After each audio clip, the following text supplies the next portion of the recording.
So a very beautiful moment, dear students. Hope you are keeping safe at home. So let's continue from where we had left in our previous lesson. I believe that in our previous lesson we were communicating about the volume of a sphere and the hemisphere. In this lesson I will move again to the concept of finding the volume of a cone. If the time allows, we are going also to touch on the case of the first. So the objective is for you to be able to relate what we talked about the surface area of a cone, and again what we are going out to say in the case of the volume of a cone. So in this idea we are saying the cone, just like we did in the case of a surface area, we said that a cone is a solid with a circular base. This is what we talked about. You can see the solid, the base is a circle. If the base is not a circle, any other polygon, then that one is going to be a pyramid. But when the base is a circle, then that one is generated as a cone. So for you to be able to get the volume of a cone, you can see I've given you there the volume. The volume is going to be, so we are dealing with the cone in this case. The volume of the cone is given by 1/3. Then base area, then multiplied by what? Multiplied by height. But in this case we know the base area, the base area is a circle. So with a circle, we know how we find the area of a circle, which is given as pi r squared. So meaning now the volume of the cone will now down to 1/3, then pi r squared. So once you have that one, then any question that you're going to be given, you will be able to navigate and you come up with the volume of that cone, as you're going to see in my examples there. So in my example number 1, given you the concept I'm told, calculate the volume of a cone, calculate the volume of a cone. Then in this cone, I've given you some dimension. Now I've told you that the height is 12 centimeter. The height is 12 centimeter. That is my example number 1. The height is 12 centimeter. Then, and the length of the slant height. The length of the slant height is 13 centimeters. So that is the slant height. It's going to be 13 centimeters. Then in that case, we come up to the case of the solution. And you know that in the case of the solution you have the volume is given by a that base area multiplied by height.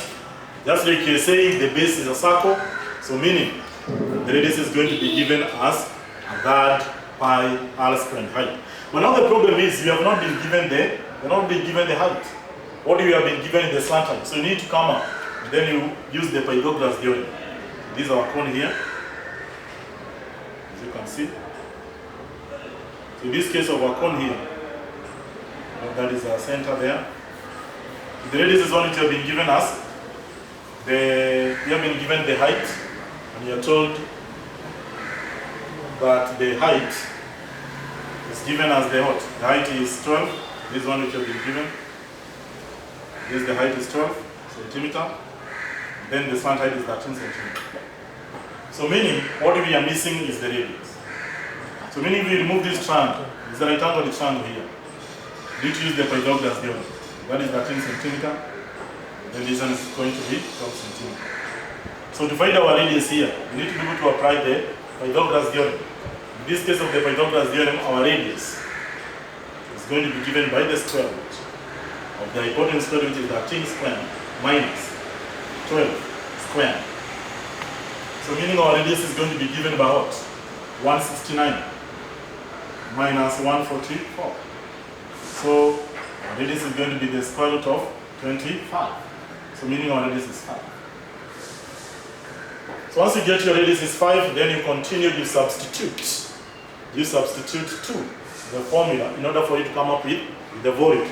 Therefore, the volume is going to be given by 1/3 multiplied by pi times 2/7, then multiplied by our radius, which is 5, then multiplied by 5, then multiplied by our height. Remember the height, we are going to use the liquid height, which is 12 and not 13.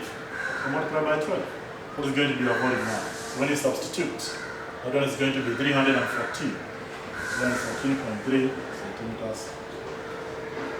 So technically, that's what we are referring as the technique of coming up with the volume of the cone. Very different from the surface area.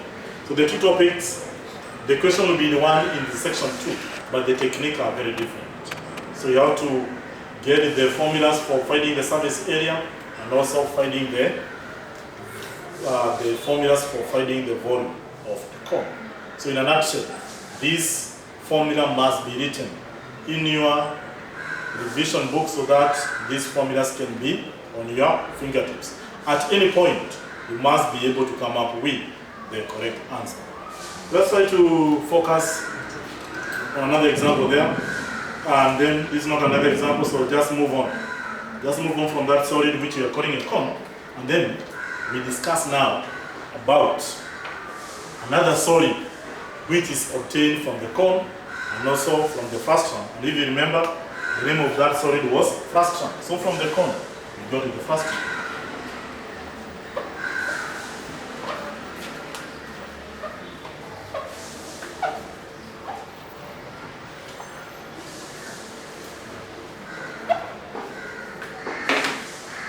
So when you come to our service, the frustum there, you to identify the way we are said, comes from the frustum. And we say that the frustum is generated from the pyramid or from the cone. That's what we say. So these two of them, they generate the frustum in two scenarios. So this one, pyramid, you get this. Then again, in that case, you get this one.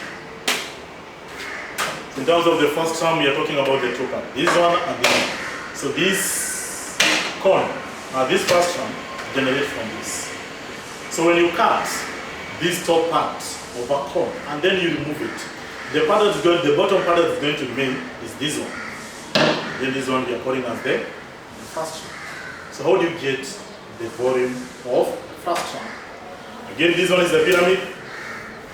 This one is the pyramid. If you cut this top part, and then you remove it, the bottom part that is going to remain will be this one. This is what we are calling out the first term, again generated from the pyramid. So we will discuss on different technique of getting the volume of first term. And we are saying that if the first term is generated from the cone or from the pyramid, then the volume is going to be given by the volume of the large cone minus the volume of the smaller cone. So it will be the volume of this one, when it was big, then minus the volume of that part which you have removed. So the volume that is going to remain once you take the subtraction of the two, that is now going to be the volume of frustum, this frustum from the cone. So meaning this one, it is not going to be maybe more work like we did in the case of the surface area, was just getting the volume and then we take out the subtraction, as you are going to see in my example. So in example number 1, what is the examiner telling us there? So you are told that the frustum of the base radius 2 centimeters. Frustum, the base radius 2 centimeters, and then the height is 3.6 centimeters. The base radius is 2 centimeters, and then the height is 3.6 centimeters. Then if the height of the cone from which it was cut was 6 centimeters, then there are some notion we have been told. Then we are told, calculate the radius. Calculate the radius of the top circle. Then once you calculate the radius of the top circle, you are told to calculate the volume of the first term. So, the first term is of this nature.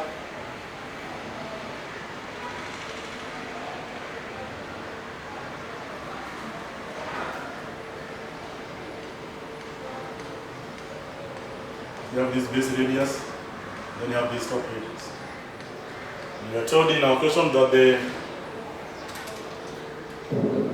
first term of the base radius 2 centimeters, so that is 2 centimeters is the base radius. Then we are told The height of this frustum again is what? 3.6. 3.6 centimeter.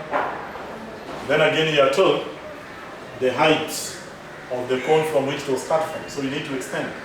But you get the whole height. You're going to have to get the whole height from here to there. That's the case. You're told that the height is how many? The height was 6 centimeters. Then the examiner is, the first thing that he wants us to calculate is to calculate the top circle, the radius of the top circle. Because this radius will assist us in getting the radius of the volume of the bigger cone minus the volume, the smaller cone to remain the volume of the first one. So the diagram is there. That's what you're talking about. These two graphs cannot be the same. So meaning here we have to use the knowledge of the similarity and enlargement. When we use the knowledge of the similarity and enlargement, we'll come up with the concept of this height. So maybe this one you can be able to navigate, and then you say if this one is 3.6, then you can be able to get this height. This is going to be 6. 6 minus 3.6 to get is 2.4. So meaning, using the knowledge of the similarity and enlargement, you can be able to come up with this radius. And maybe that one I'm going to be showing you in my next part of the video. I'm out.